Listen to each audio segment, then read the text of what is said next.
Nevada Governor Joe Lombardo put out a statement saying that they were not consulted on the Avi Kwa Ame site and that he opposes it being designated as a national monument.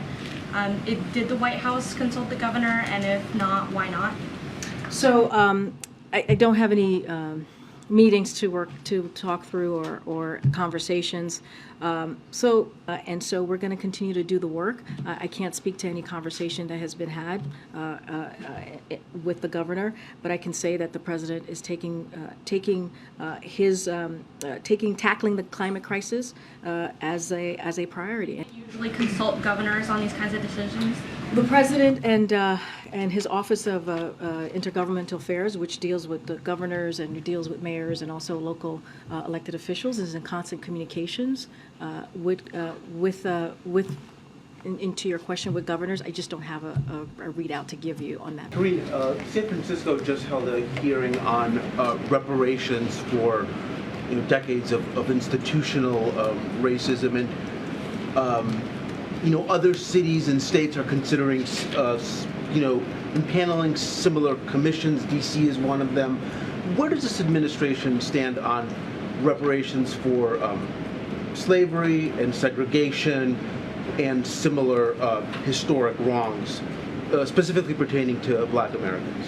So look, we understand that there's a legislation on the Hill currently on the study of reparations, and we think put that equality lens as they were moving forward with dealing with policy, and so that's important in really getting to the root of that issue. Clearly, that's on the federal level, and just last month he issued a second order reaffirming the administration's commitment to deliver on that equity.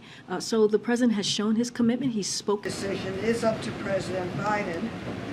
What are the factors he's looking for, and will the whole city be announced before the president makes his second term announcement official, or is the timing not related? Okay, so first let me answer your last question first, which is the president has said many times that he intends to run. I'm not going to go beyond that. That is for the president to decide clearly, and all of us are probably tracking that a decision hasn't been made on that front. Again, that's for the DNC to decide. But just like many of you, all of you here, we will all find out at the same time. To that from here. I wasn't asking about the DNC. Oh, okay. I was asking because the DNC does the vetting and the site selection, but then they give a recommendation to the president, who is the decider, just like when the primary happened. The news came out from him. So that's why I'm asking you a little bit more how this may work out. Well, the president is the leader of the Democratic Party, but from here, I cannot talk about politics. Totally different topic. Does President Biden believe that it is appropriate for a person who is indicted to run for office? So, nice way to ask, MJ. Very clever. Because we are covered by the Hatch Act, so I'm not going to speak to politics, and I'm just going to leave it.